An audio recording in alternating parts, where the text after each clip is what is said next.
How's it going everyone, Space Life here.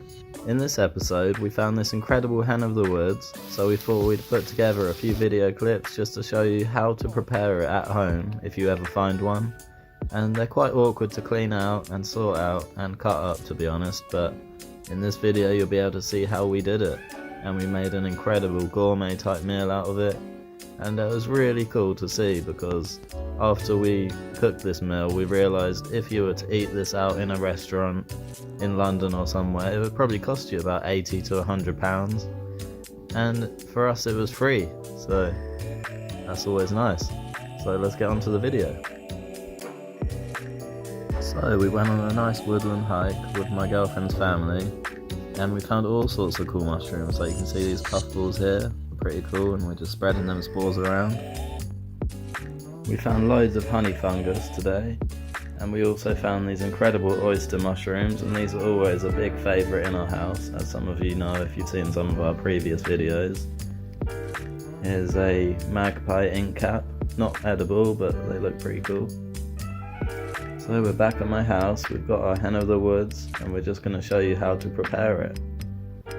So I wanted to start by cleaning this hen of the woods out a little bit, and it had loads of bits of tree, dirt and debris stuck in the middle of it, so we just had to get these out. And no lie, I even found a beech nut. I think some unlucky squirrel probably dropped it in there. If you take a close look at the sped up recording, you might actually see the little beech nut that I found in there. So once I got most of the bits out, I wanted to give it a good rinse off, because it was pretty bad, to be honest.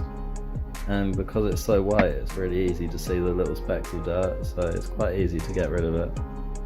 But yeah, you just want to kind of cut it in slices like this, cut each bracket off at a time. There's the beech nut. And then this gives you a chance to really get in there and clean it off a little bit more. And after that it should be ready for cooking. So you can see here, nice and clean, no dirt whatsoever. And we just want to add a little bit of butter in the pan. And then you want your butter to melt down a little bit, and once it's pretty much melted down, then it's time to add in your hen of the woods. You want this to be on a high heat and cook the hen of the woods for quite a while, because you want a lot of the moisture to come out of it. We're going to add a little bit of salt and pepper, tiny bit of garlic, and then just leave it to cook for a while.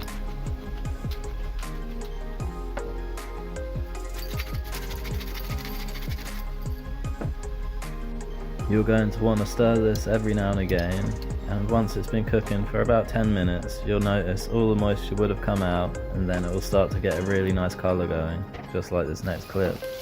So here we have it. Now this is looking pretty nice to me. You can see it's a little bit golden brown, and that's where a lot of the flavour comes from. And once it's at this stage, then we can start adding our other bits. So we've got some really tasty fresh tomatoes from the garden. And then we're just going to cook them down for a little while, give it a nice little flip. I do love this wok, I don't really use it enough, to be honest. And then we're going to finish it all off with some fresh coriander, and this will really bring the dish together. It'll give it an extra nice colour, and you can see it does look incredible. And it's time to plate up. So we just got some fresh salad leaves, there's a few chives in there. Then we're just going to place the hen of the woods nicely on the plate, trying to make it look as good as possible, because this is a really interesting mushroom and there's not many of them around. You won't be able to find this mushroom in any shops, so we just wanted to make sure we did it justice. And we just finished it off with some crushed pecans on the top as well, just to give it an extra texture. And then we added a little bit of a balsamic glaze just to finish it off. And I have to admit, this has been one of my favourite mushrooms that we've found so far, and I really hope to find another one again soon. So stay tuned for more, and we'll see you in the next one. Bye.